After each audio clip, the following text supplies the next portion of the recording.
Hey guys, welcome back to my channel. Today I want to show you how I made this super easy but really adorable watermelon peekaboo tumbler. I'm going to start out today with this 25-ounce wine tumbler from Parish Tumblers. Of course, as usual, if you check the description box, I'll have everything I use linked, plus some discount codes to save you some money. So I'm just going to get it sanded up and washed off and ready for glittering. A lot of people use these barrel-shaped tumblers for snowmen in the wintertime and faux footballs around football season, and those are super cute, but I just love this shape for watermelon. Here I'm going to go directly in with my acrylic paint. I like to glitter directly onto my paint job, but I can't do this with spray paint or thin acrylic paint. It needs to be a good heavy body paint. So you want it to have A, good coverage, and B, you want it to be thick enough to really hold onto your glitter, especially if you're using a chunky glitter. And you want to make sure you go around and ensure that there are no spots that started to dry before you start glittering. If you do that, you'll be able to glitter directly on it and save that step. After I have it all glittered, I'll just set it aside for about 30 minutes to dry completely before I seal it. Typically I don't seal single color glitters, but when I'm working with chunkies, I like to, just because it helps you not use as much epoxy, you don't have to worry about micro bubbles, and it just kind of gives you a better finish overall. All I do to pat it down is take a little piece of extra parchment and very gently, like barely touching it at all, I run it over the cup just to lay all those pieces flat. You want to make sure that you're not pushing too hard because you do have wet paint under there and you don't want to smear your glitter around it all. If you do find that you hit a spot too hard, just sprinkle a little more glitter on it to cover it and it should be fine. After this dried thoroughly for about 30 to 40 minutes, it was ready to go on the turner for its first coat of epoxy. Now, because I had laid all that glitter nice and flat, it only took one coat before I was ready to go to the next step. So I put it on with 20 mils of Mr. Nola Speed Dry, let that cure completely, took it off and sanded it, and then we were ready to add our seeds. I had cut out a whole sheet of seeds on my cameo, and I just pick up sort of a row at a time, and then I place them haphazardly around the cup. And I alternate what direction they face in so that's not too uniform and too patterny, if that's a word. If you want them to be in a nice uniform pattern, that's certainly allowable if that's what you choose. But I prefer that more organic look of scattered seeds.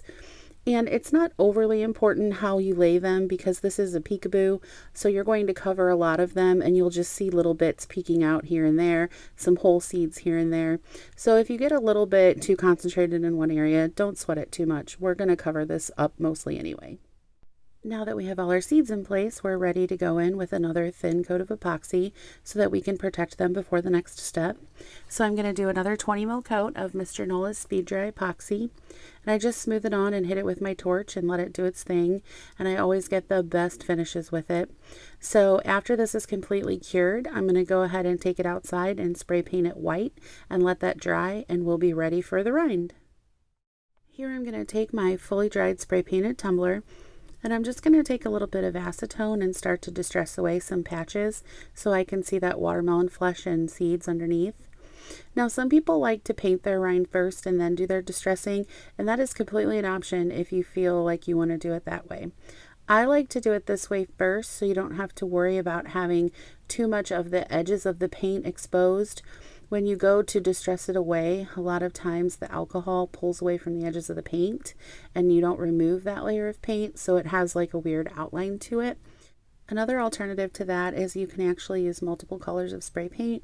So if you wanted to paint like a lighter green color underneath the white, that way that's what would show through. That's certainly an option, but I'm going to go in with a couple of different color of alcohol inks and I'm going to have all the depth I want there. So I wasn't too worried about doing multiple spray paint coats.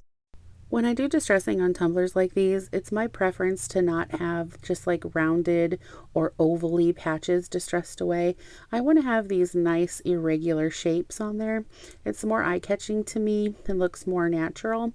So what I like to do is I go back and forth to rub away the main patch, and then I take my rag and I sort of move in one direction along the edges of it, and that sort of pulls out that point or frays the edges a little bit and gives me just sort of a more eye-pleasing patch than just rubbing away a circle or an oval would.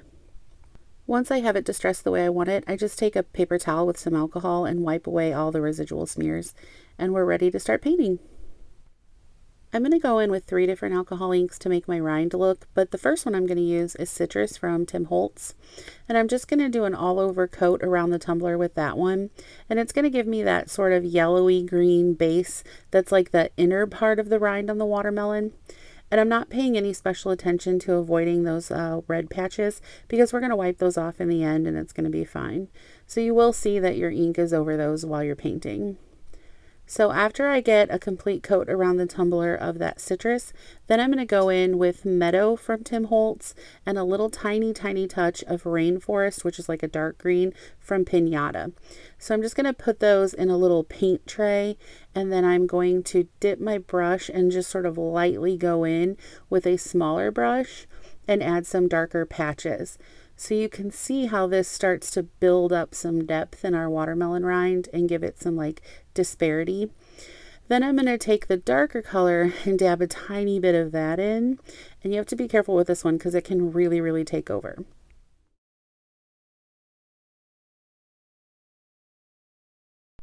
So as I was dipping and painting along, I did get a spot where it was like, oop, I did a little too much right there.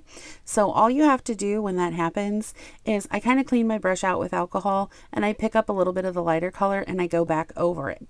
So as we all know from painting wood grains, alcohol ink lifts the alcohol ink under it. So if you get a spot you don't like, just go over it again with lighter until you get it the way you want it. You can also dip your brush in straight alcohol and use it as kind of an eraser for that spot and then come back through with some more color to hide it. So I did like some of the dark, it was just a little too dark. Once I liked the way my rind was painted, I just took a paper towel with a little alcohol and used it to wipe any remaining ink off the red patches, and then we were ready to go on the turner for another coat of epoxy. So this one took 2 final coats. They were about 20 mils each of Mr. Nola Speed Dry. And fun fact, I actually put a decal on this one and then decided I hated it. So I pulled it back off and sanded it and just re-epoxied it, and nobody could ever tell it was even there. But I just think it looked good on its own. I don't think it needed anything extra for this one. After it was all cured, this is the adorable tumbler that we're left with.